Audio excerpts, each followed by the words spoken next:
All right, folks, up next on the Second Chance podcast with Jeff Robinson, we're going to hear from Shana Francesca. And Shana is the founder and CEO of a company called Concinnate LLC. She helps transform and is revolutionizing leadership, and especially in the women's leadership space. That's probably just the brief part of the conversation, but she has a story that got her to where she is now. And it's an amazing story of a second chance and the things that went on in her life that helped set her off and on her path to where she is today. It's a powerful story. Let me know what you think. You're going to know people that needs to hear this episode. And I really appreciate you sharing it. I really appreciate you sending this along, tagging your friends. We all know someone who's in a similar situation that she was many years ago. And the power of this conversation helps hopefully helps those folks find hope in their own life. Appreciate you sharing it. Let me know what I can do to help. Thank you for all your feedback. And let me know what you think about the episode. Today on the Second Chance podcast, I'm honored to have Shana Francesca with us. Shana is a keynote speaker, consultant, and founder and CEO of Concinnate LLC. She's a scholar of international and ethical leadership, and she's on a mission to transform how we approach relationships and leadership. But Shana's story didn't start at the top. She rebuilt her life after leaving the cult she was raised in at 26, walking away from almost everyone she knew. Her relentless curiosity and drive for a better life led her to launch her first business at 32 and on her second in 2020. Carving out her own path and redefining what's possible for herself and others. Today, we're going to dig into her journey, explore the impact of community and leadership, and find out how her curiosity led her to where she is now. Shana, welcome to the podcast. Yeah, thanks for having me, Jeff. Yeah, absolutely. And for folks you don't know, I was rehearsing her name. And I just want to ask real quick before we kick off. Did I get all of it right? Nailed it. You got it. Hey, listen, I'm winning my day. This is great. You are. Thank you so much for being with us. I'm excited. I don't know whether you're familiar with the Second Chance podcast, but you're not my first cult survivor that's been on here. And I'm interested to learn more about that. But your journey began with a drastic break from the life you knew at 26. And can you describe the moment you decided to leave and what emotions you faced during that time? Yeah, absolutely. When you grow up in high control environments, whether that be your home life or a high control religion like I did, both for me, you very quickly realize that who you are, your authentic self, is not safe. And I think every single one of us knows that feeling at some point in time in our life. That who you are is not safe. That if you were your authentic self, people might reject you. But in my case, it was pervasive, right? It wasn't just a room I could leave. It was my home life. It was just to paint a picture, right? I went to the school that was part of the cult, right? So I was there Monday through Friday, and then we went to services 3 times a week, at least, minimum. There were chunks of time throughout the year that we were there 3, 4, 5 days a week. And then my home life was high control, right? So there was no place in which I was safe to be myself. And at some point in time, I was just like, I have the right to be myself. And I actually don't need anyone's permission. And I'm tired of pretending like I do. And so when my father left my mom, it opened up the opportunity for me to be able to leave and know that my family was safe and could now seek their own healing, and that I could now live my own life on my own rules and establish what those rules were. Right? Yeah. You know, who do I want to be? How do I want to show up in the world? Who do I want to surround myself with? What do I want to be able to experience, and how? And so it began the journey of me, of self-discovery, of healing, but also asking myself, what exactly is relationship? What is ethical and healthy relationship? What is healthy and ethical leadership? how exactly do those things really show up? Because I don't have any models for that. And so, that began the last 14 years of research on my part that now led to what I do, right? Yeah. Which is, to talk to people about leadership and relationship and the connection between those two things. So to help fill me in, because my own curiosity gets in the way of my questions sometimes. It's that you're born into this and you don't know any other way of life. Was there my friend Manti would tell me, he's like, there's just a moment when he was 21. He was like, just my friends will ask me, well, what's a question you'd like to ask someone that was in a cult? Like, why was you in a cult? They don't know they're in a cult. No, you don't know you're in a cult. You do know that the environment around you expresses itself. Like, that there's things around you that are not healthy, but you also assume that the whole rest of the world is like that or worse because you're taught to fear everything outside of what you know. And so you assume it's worse. Even if it looks better, you're told that those people are faking it, that it's not real, right? And that those people are going to hell, even though they look happy, they're going to go to hell. And you feel miserable, but you're going to go to heaven. And so it's okay for you to be mistreated in this life and for you to live miserably because you're going to have a reward in the next one. And at some point in time, I was like, but why can't we have both? Why can't we actually be happy and experience joy and connection in this life and in the next? And that just started a whole conversation, but I wasn't actually born into it. And neither my parents didn't actually grow up into it. My dad brought us into it when I was about 5, 6.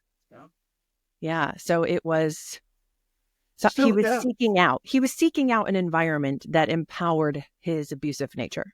Yeah. I got you there. Yeah. I really, like I said, I don't, I always think about, like, when we hang up the call, like, I really wish I'd asked this because my own curiosity will get the best. I mean, it's, especially your art. Like, all right. So during this time, and I want to paint this picture of school. Most people go to school until they're 17, 18 years old. They go to college. And you find this realization at 26. Were you able to take advantage of traditional schooling or education or anything? Yeah. Well, I mean, I went to the private school that was part of the church. So there's still things that other people have probably learned in school that I didn't learn. Yeah. We only covered the basis of what was on like standardized tests, and everything else was it was all through that very religious lens. But I was being forced by my father to go to a college or university that also shared the same ideology, right? And I was like, no. Even back then, and I was young, I was 17 when I went to college. Even back then, I was like, no, I'm not doing that. I don't want that. And the rationale was that if I went to those schools, like, I was supposed to search for a husband. I was supposed to go and get married and start having kids and live with my husband on campus while he finished it. Like, it was very scripted. And I was like, I don't want that. All right. So now you get my curiosity going again. All right. There's a 17-year-old girl that is calling BS. Like, I'm not. And where does this power come from? Because here's where I'm in my head. There's another 17-year-old girl right now that is going to flip this episode on, and they're going to hear you. Where did that power from you come from? Well, for me, there was a crack. There was a big old crack driven right through the facade, the bubble, whatever you want to call it, that I was being raised within. And that is, and trigger warning for anyone listening, I'm about to talk about sexual assault. My father sexually assaulted me when I was 15. And he had forced me to take a chastity pledge at 12 in front of our 2,000 person church. And I had wanted it. I was like, if I'm being forced to do this, okay, fine. But I want to do it privately, right? And that was not an option. And it was my father declaring ownership of my body to the entire population, right? And I didn't know that's exactly what he was doing, but I had this really icky feeling about the whole thing.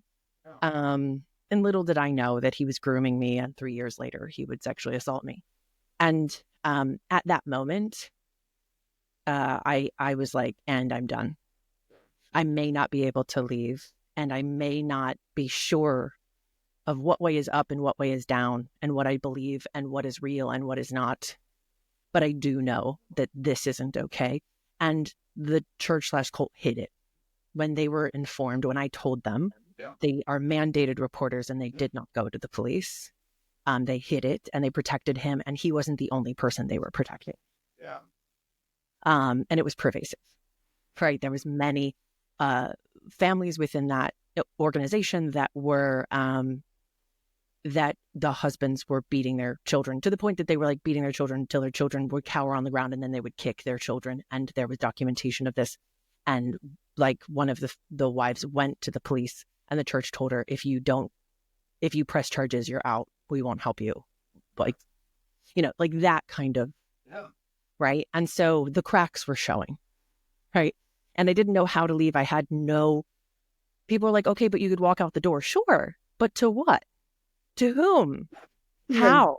Because I didn't have any money. I didn't have any understanding of, like, we didn't live on a property, right? Like, we had a house somewhere, but I didn't have any close relationships with any of my neighbors. I knew them by name, but I couldn't go to them and be like, can you help me escape this? They'd be like, no, go back home, right? Like, they didn't know what was going on. And we didn't have close relationships with our family because of how my father behaved. It isolated us from our family. And we didn't have any close friends that were outside of the organization because, again, the harsh ideology. So there was no leaving.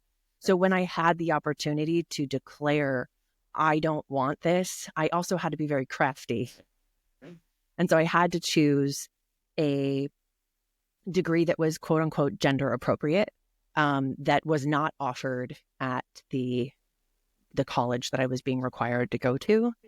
And so I went to school for interior design, and that was like going to art school. I went to Philadelphia University, which was previously the College of Textiles and Sciences, which was part of the Philadelphia Museum of Art and was founded as part of the Philadelphia World's Fair.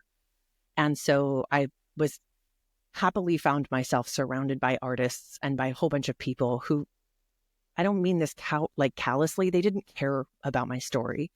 They just accepted however I showed up and the mess that I was and the craziness that was going on in my head and the strange questions I would ask. And they just,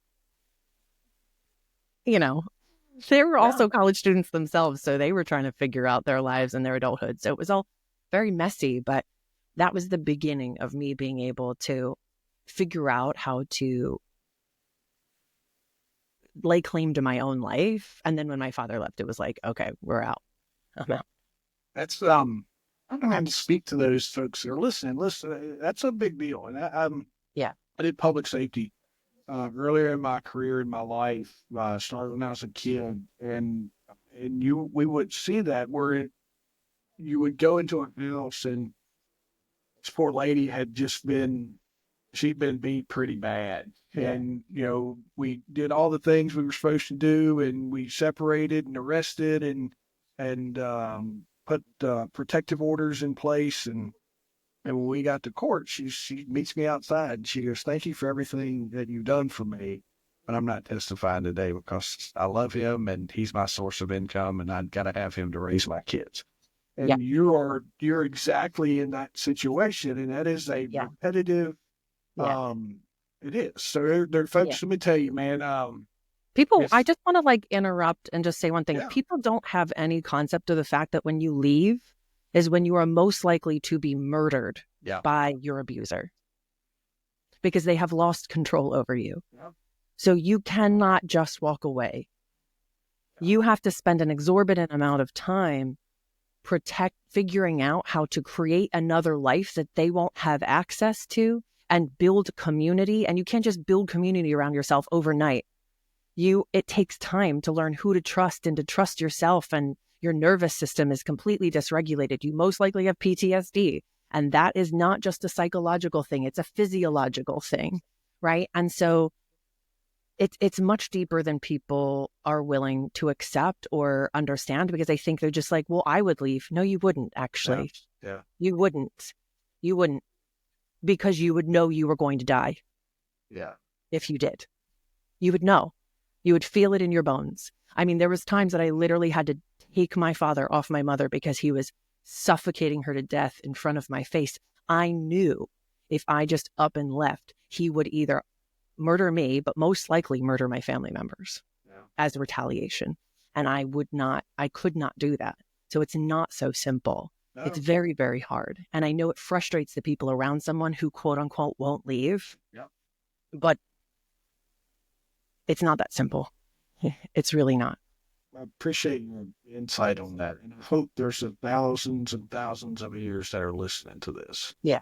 Because it's, I teach my kids in athletics, it's easy to sit here and say what you're going to do. Using that as a horrible example. For It's sure. easy for me to do a lot of things, but when it comes down to it, it's a whole different situation. And your insight and experience is something that is, I really seriously appreciate you sharing that. And I hope that folks, if somebody needs to hear this, share it, share this with them. And this takes us to kind of that other process of leaving that environment. It involved an unlearning and relearning of many things. Oh, and what mindsets did you have to let go of, and then which new ones did you learn? Yeah. When you grow up in an abusive household and an abusive environment, the thing that you have to realize very quickly is you're catnip for narcissists. Is that you've literally been raised to default to someone else's authority. And you don't realize how deep that runs. You don't realize the unconscious way it is bled into every aspect of how you show up in the world. Even if you're quote unquote rebellious, even if you're pushing back against that in your life and you think I'm not doing that anymore. It still shows up. And it's why I do the work that I do now, because I literally had to sit myself down and be like, why do you keep finding your way into these really abusive relationships or people who are taking advantage of you, bosses, romantic partners, friendships, right? And I was like, it's because I don't know what actual healthy relationship looks like. I don't know. And no one ever modeled it for me. And so I have to figure that out. I have to look for models. I have to look for information. I need to educate myself along with healing, right? Along with the therapy, along with the personal development. I had to learn about PTSD, complex PTSD. I had to educate myself to understand what it is and how it shows up so I could really realize that that was not my personality. That was trauma, right? How long, what's your timeline? Is PTSD is a very household word now. Yeah. Is PTSD a household name, or is it a buzzword when you're going through your time, or is it something we're still learning about? So I didn't know about complex PTSD then. Yeah. And then as I started doing research and reading and talking to a therapist and learning more about trauma, I was like, oh, that's me. And there's a test. It's like an ACE. Yeah. And I was like, oh, I have 9 of those 10 things. I could have wrote this. Did I write this? Is this right? Did someone someone watching? Yeah, something. The cameras can come out. Someone watching with. You touched on those relationships. Stay there. Because here's what I teach people: you're a product of the 5 people you let in your life. And the 5 people you surround yourself with. If you're broke, you're probably hanging out with broke people. But you're coming out of this situation. Restarting everything. Yeah. What are those pivotal relationships and connections that help guide you the most? I actually joined the salsa dancing world. Salsa dancing community. And it became somatic therapy for me, just being able to move trauma through my body and reset my nervous system. But also I met some incredible people there who have become lifelong friends. And that became like a safe place for me. And then I started a book club. Yeah. And a personal development book club. And there was one person in my life who I had known since I had started college. And she introduced me to her then roommate who was going for her master's, her MBA. And we became friends. We're still friends to this day.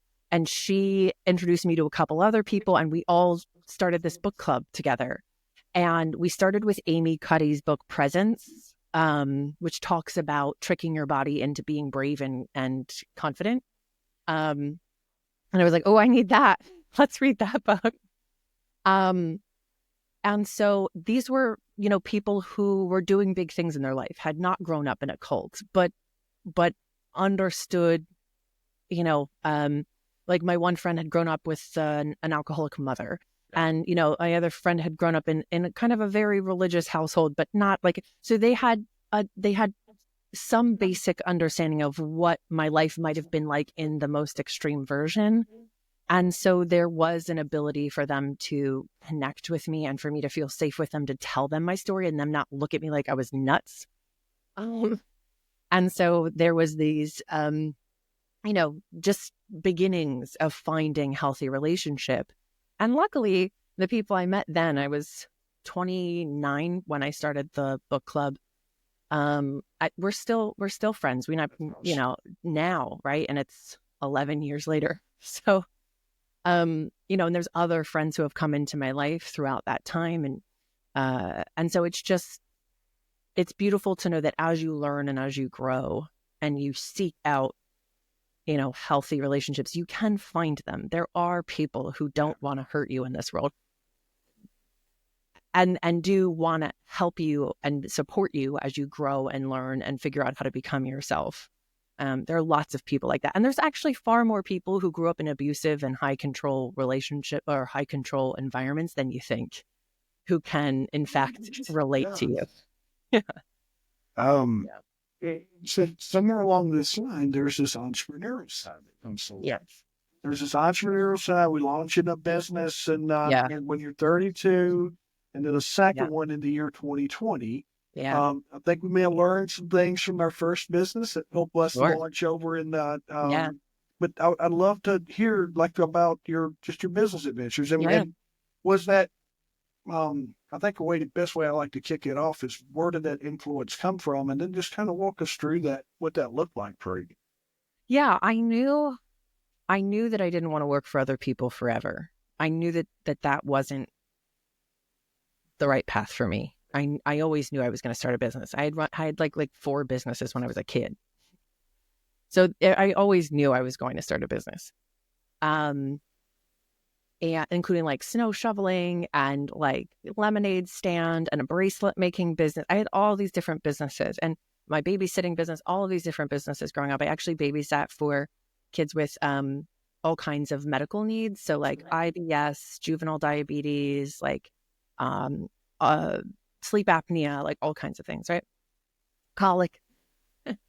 And so I knew that I could be great at whatever it is I wanted to do. And I was like, look, for work, I do commercial interior design, but that's work. And a lot of people had started coming to me and asking me if I would work on their homes. And I was like, I don't know if I want to do that. It seems like, it's very personal. And I don't know if I want to get involved in people's business. When you renovate people's homes, especially if they're married, and especially also if they have kids, it is a very personal, very disruptive moment. Even more than like moving, it's kind of a sort of death to people. Like the comfort of the familiar is dying away and we're going to create something that you love, but your nervous system isn't okay. It's very disrupted during that moment when I'm tearing apart your home, right? And as it comes back together, I can see people calming down and like really connecting to it and like, oh my God, yeah, right? But it's a very intense process. And I had never actually expected to be an interior designer. I just chose it because it's what I had. That's what I needed to choose to be able to not go to the, right? Remember that? Yeah. And it's not that I wasn't really good at it and learned to love it. It's just, it wasn't the bigger story, right? And all this time I was still doing research on leadership and relationships.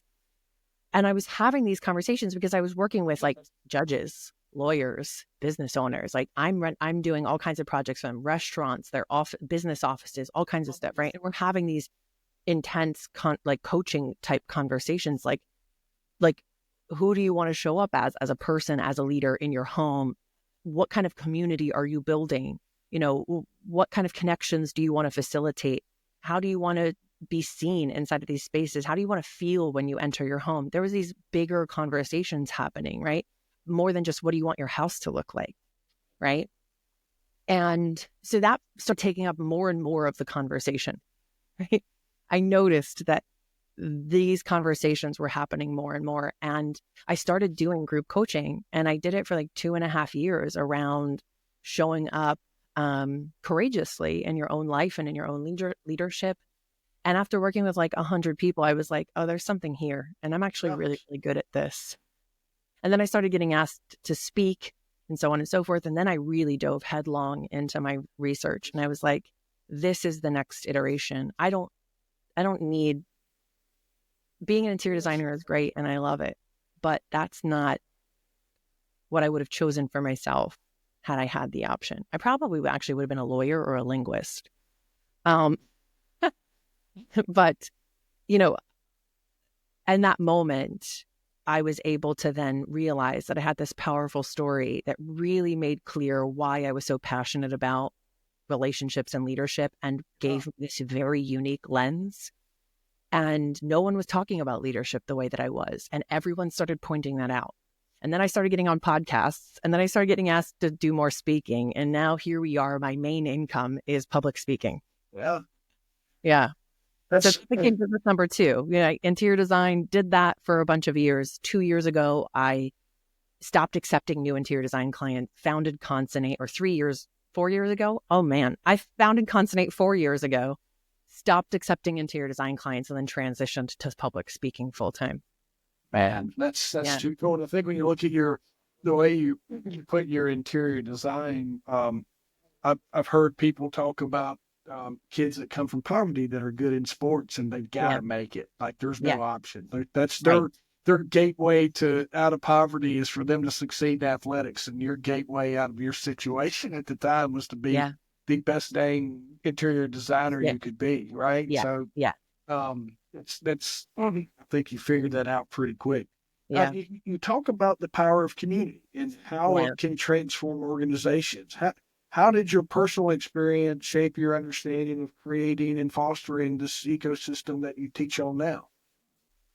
Yeah, that's a really good question.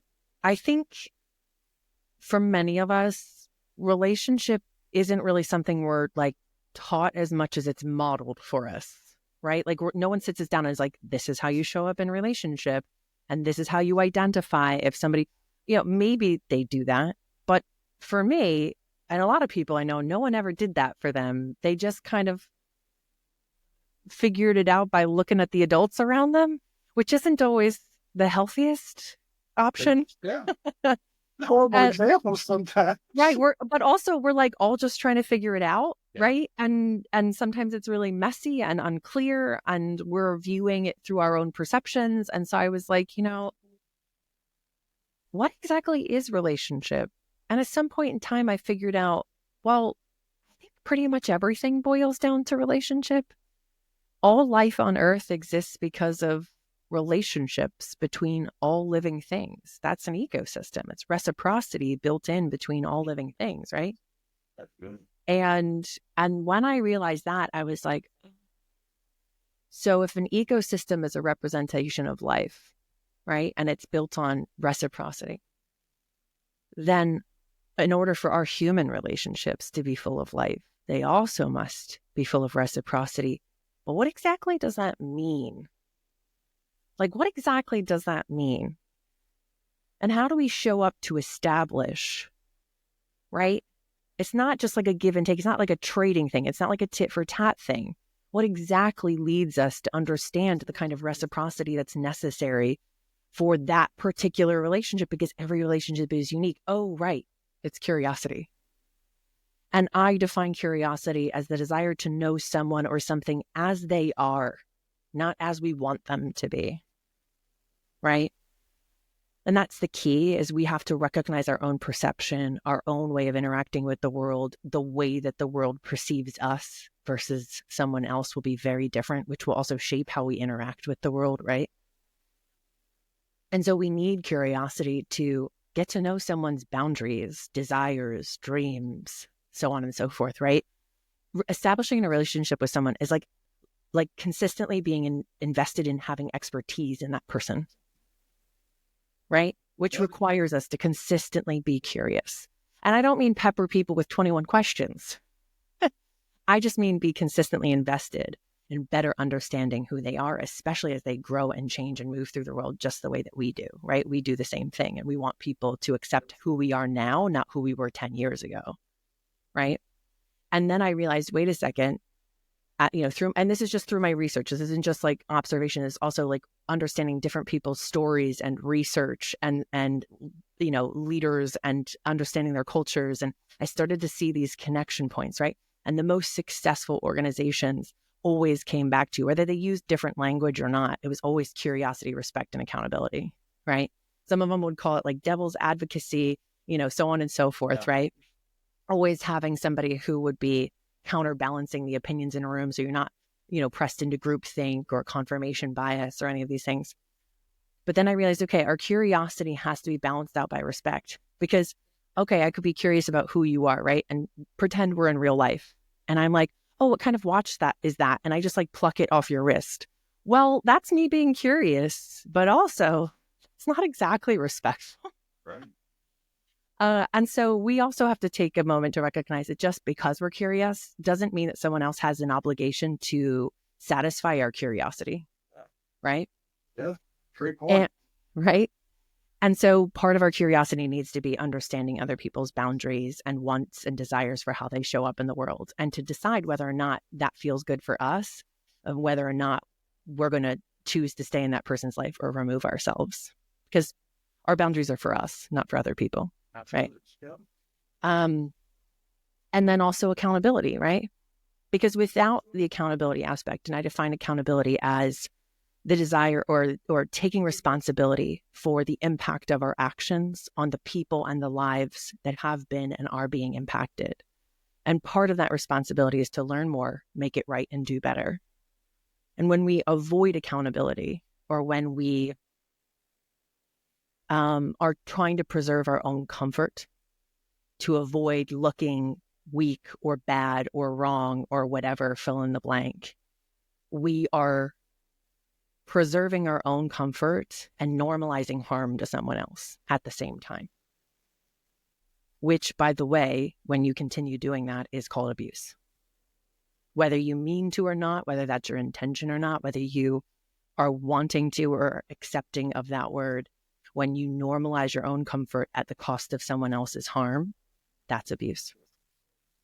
So, it's a really important aspect for us to remember in relationship that there are these vulnerable moments. And when we practice accountability in the small little things, it makes it so that we don't have really big, nasty things to take accountability for, usually, right? Yeah. Because we pay attention and we protect our relationship with the people around us by normalizing accountability. You're so passionate in what you do that you're even launching a subscription model around this. I am. To help small business owners and entrepreneurs. There's a lot of inspiration behind this, but specifically to that subscription model and to help small businesses, what kind of inspired more that reoccurring side of this? What kind of inspired you to create this offering, and what impact do you hope that it'll have? Yeah. So, I know how it was when I first started out, right? There was so much information that I wanted to have access to, but I knew I couldn't just spend hundreds and thousands of dollars on taking workshops and attending conferences. I needed to be careful with the money that was coming in. And so I'm probably about a week away from launching the subscription model. By the time this airs, it'll be out. Yeah, absolutely. I want to be able to, so my virtual workshops, when somebody takes them live, right, they are like $125 to $300 each, right, which is still pretty accessible, right? When I speak live, people are paying me thousands of dollars.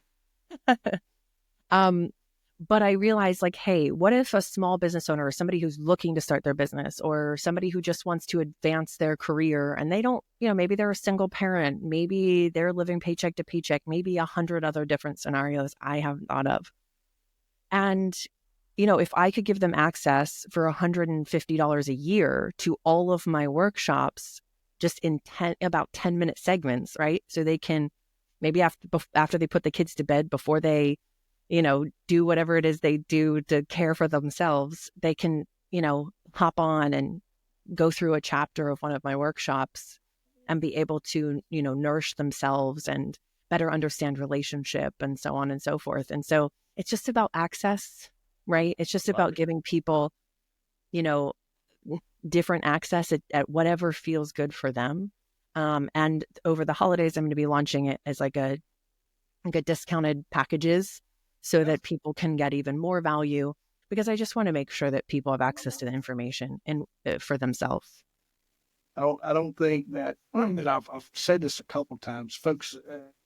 My situation of growing up is nowhere near as yours. A whole lot of craziness, but folks like us that have, you don't realize how much we want to help, and Oh, for sure. the programs that you're putting together, and when you come out of the background that you have, and you've lived a life, and you had to deal with the things you did, we try to push as much forward as we can. Yeah. So I hope folks, if you listen to this, take advantage of that. That's a Yeah. big deal for the access that you can get. And then it also steps us into that person that may be on the fence or is like, I don't know, but you've restarted your life and your career path. Yeah. What advice do you give others that are thinking about making a drastic change but are paralyzed by fear? Nothing worth doing. Absolutely nothing I've ever done that has been worth doing was I not scared crapless about. That's exactly right. I'm sorry, but it all happens. Yeah, it's all. I mean, I do lots of things I'm scared of every single day, and that's how I know that I'm doing what I'm meant to be doing, because I do it anyway. I do it anyway, right? I stand in front of hundreds and thousands of people, and I'm like, this is my framework. It's entirely my work, entirely my research. I'm not repackaging someone else's work, or it's all like my lived experience and my what I've learned. And so it's so vulnerable. But I do it anyway because I see the impact all the time, and I knew it would be impactful all along. I just knew I needed to hone the language. I needed to refine the concepts. I needed to get there. And I did that through a variety of things: researching, learning, having conversations with the people around me, being on podcasts, right? Just constantly practicing my craft over and over again. But I was scared the entire time, and I did it anyway. And, I think the thing is, you have to get people around you. I'll add to that. We're just getting to know each other right now. We open this conversation up, and sometimes you're like, I don't know what's going. There's a little bit of nervousness and a little bit of, we don't know what's going to happen. We never met each other before, and we're fortunate that it sounds like we both like to talk. So it's there's a connection here, right? But think about just something as small as that, folks. This is. There's always that amount of uncertainty in everything. But find people who believe in you. And what I mean by that, and people are like, well, how? Right? Because people say find people who believe in you, but they're like, where are these magical people? Well, go and participate in things. There are usually free events at your local library. Go and meet other people that are in your community. Go to a couple of networking events a month. If you're a woman and you want to start a business, look for your local NAWBO, NAWBO chapter, right? It's a National Association of Women Business Owners, right? Go and find spaces where people are, where you can find support for who you want to show up as in the world, who can help you get to that next step, who can help fill in the gaps that exist, that you like, I'm taking steps, but I don't know if I'm headed in the right way, and I don't know what the next step is. Find people, right? Take a dance class, or, I don't know, join your local community theater or whatever it is. There's all kinds of ways that we can find and build community around ourselves based on our, what we can afford, right? The library's free. Your local community theater is free, right? So there's ways that we can build community around ourselves that we can then recognize, okay, there are other people in the world who aren't doing exactly the same thing I am, but trying to do pretty big things too. And we can support each other along the way, because it's one thing to do something when you're afraid and have to do it by yourself. You're very unlikely to succeed when you're doing something on your own. You are going to be exponentially more successful when you have a community of people around you. So find and build that community first, and then start taking those steps. Relationships and reputation, two things I think is just really big in business. Yep. I mean, Carrie, if you take that business hat off, put your personal life hat on. Yes. Relationships and reputation, Yep. is absolutely key. How has your perspective on intentional and ethical leadership evolved since you first began as a keynote speaker and consultant? Gotten bolder. At first, I thought people are going to hate this. Like, I'm right, but people are probably not going to want to hear what I have to say.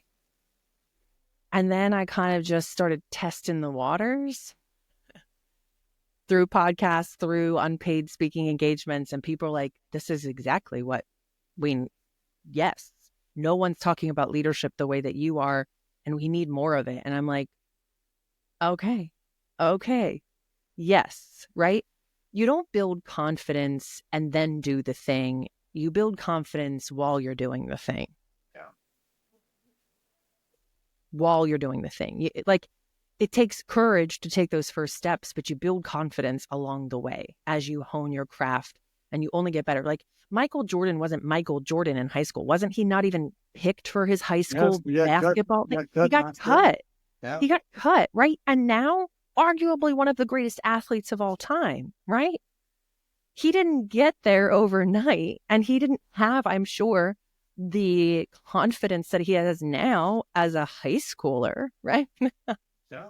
He built it over time by being dedicated to honing his craft. And he knew when he honed his craft that he would find a way. And so that's what you need to do. You need to focus on honing your craft and building community, and you will find the courage along the way. I do some open mic. I like to speak as well. And I was working on a closing for some mental health stuff. I do some comedy.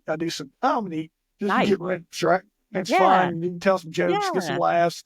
Sometimes they don't laugh. Sometimes they, that's not good. Right. But I was working on a closer, and I was thinking, I was using to thank the guy that spoke there last year. It gave me a lot of confidence. And I was working on a closure that I put there, and I was just speaking to the audience. Man, I got choked up. I got emotional. And I was like, it's supposed to safe space is what we say when we opened up. Yeah. And I was standing there in front of the mic, and I was like, it's not, they was clapping, everybody's clapping. I was like, it's a safe space, right, folks? Hold on. Just let me get myself together. Yeah. And I came home and I was telling my daughter, I was like, I'm the only guy that's probably gotten choked up at comedy this week, but it was, it was good great. though. Yeah. It's good. Like you gotta practice in your craft, and you're going to fail. Yeah. We're all human. Yeah.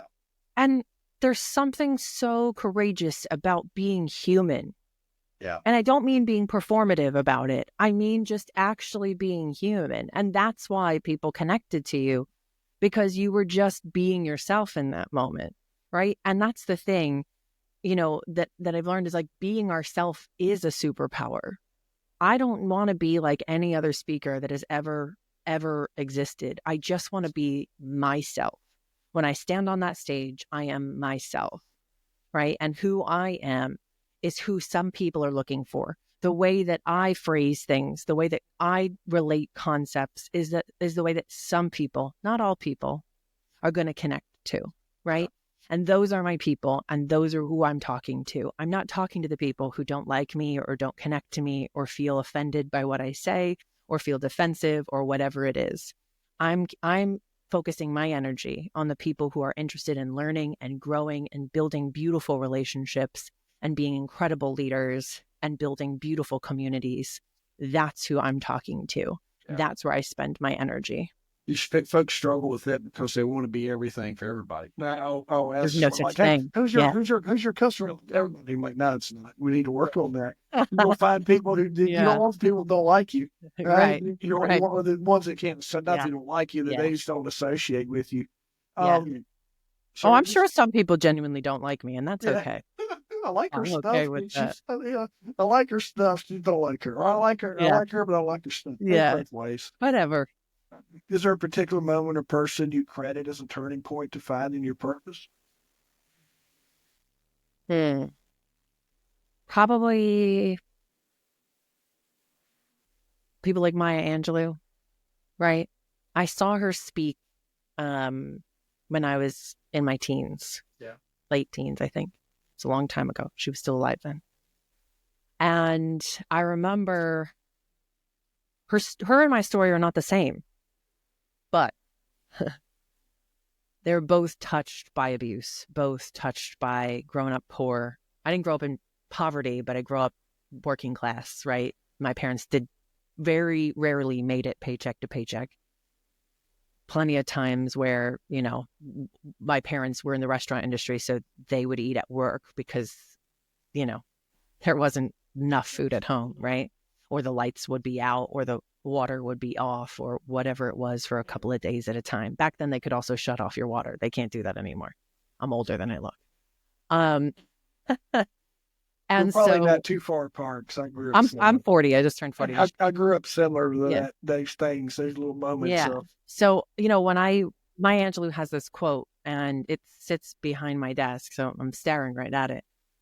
And she says, "You're only free when you realize you belong no place. You belong every place, no place at all.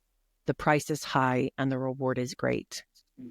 And I was like, oh, that's it.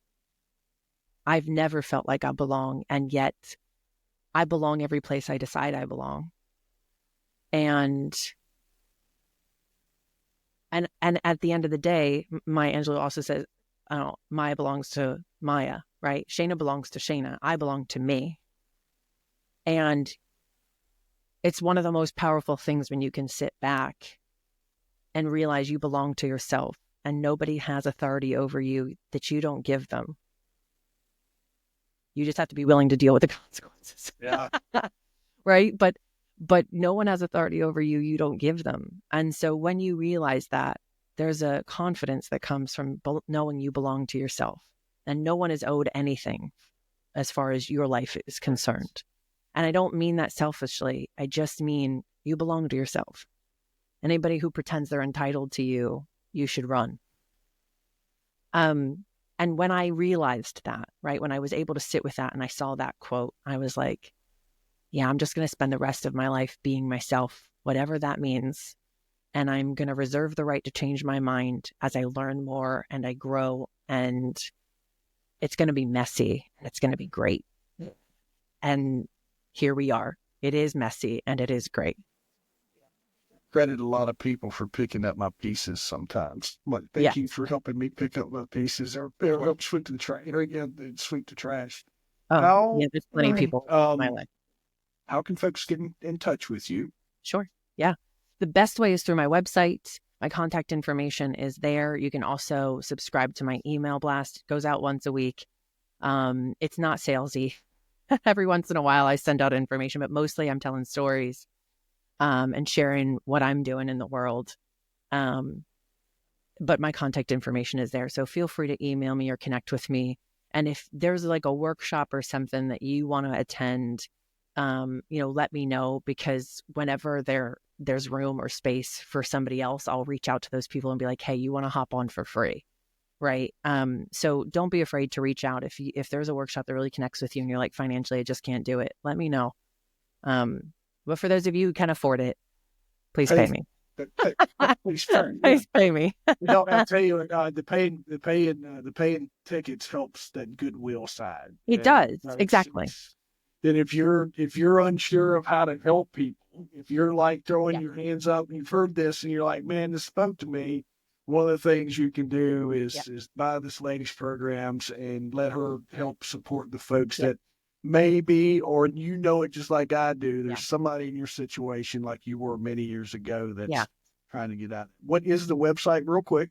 Yes, I'm sure it'll be tagged in the show notes, but it's www.concinnate.world. .world, not .com. And then, is there an ideal client that you say, hey, if you fit in this box, so make sure you're connecting with me, or does it matter?